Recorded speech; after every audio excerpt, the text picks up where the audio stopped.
Dhanyavad, sir. Sir, this set of amendments which we are coming up with for the Companies Act has rightly been spoken about by the honorable members. And the importance of it is long felt. The Companies Act was passed in 2013, and since then it has undergone so many different amendments. It has undergone so many different amendments because the stakeholders kept giving inputs, saying various aspects of the Companies Act, which was passed in August 2013, are still not helping in companies doing their businesses without worrying about compliance. The Standing Committee on Finance, even in 2010, had very clearly recommended, and I quote here, sir, transgressions purely procedural or technical in nature should be viewed in a broader perspective, while serious non-compliances or violations, including fraudulent conduct, should invite stringent deterrent provisions, unquote. So the recommendation of the Standing Committee, even in 2010, had very clearly said that procedural and technical transgressions should be treated with a broader perspective, whilst non-compliances or fraudulent conduct should be stringently handled. It's one thing that it was available even in 2010, but the Act was passed in 2013. And after having passed the Act, we continuously feel and hear the voices of the people in the ground saying it still has a lot of issues, and therefore we keep coming back to this honorable House for amendments. This time, I can put it as a small, condensed one-liner about what this amendment is all about.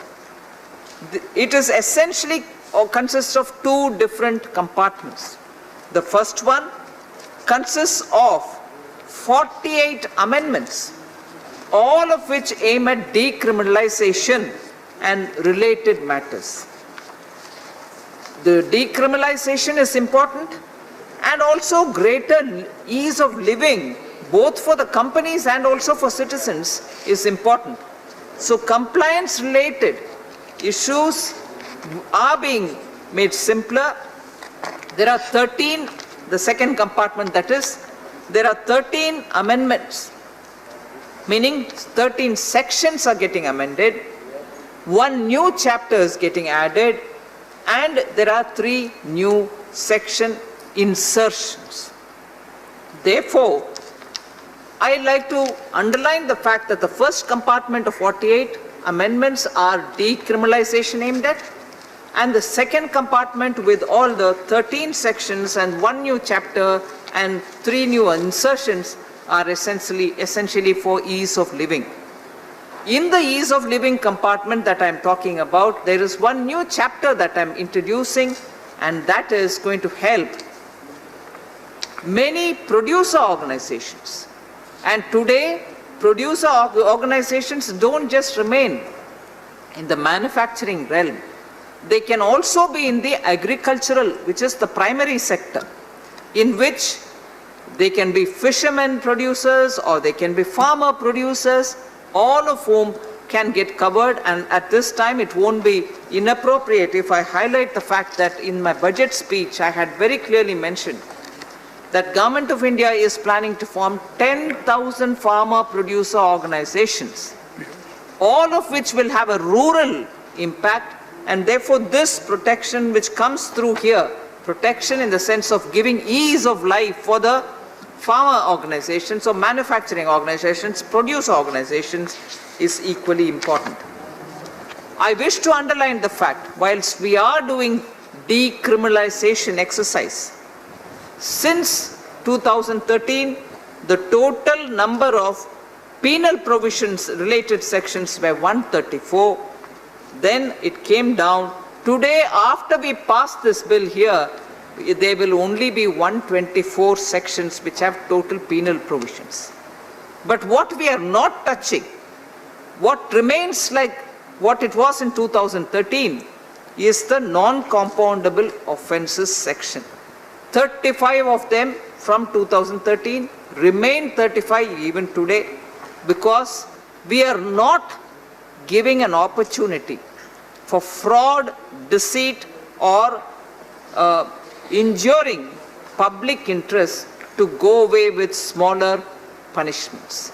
So those non-compoundable sections of 35, which will make sure that those who do fraud, those who do deceit, and those who bring injury to public interest will all be treated with firm hands. There are lots more things which I can say about this set of amendments, but I've heard members speak so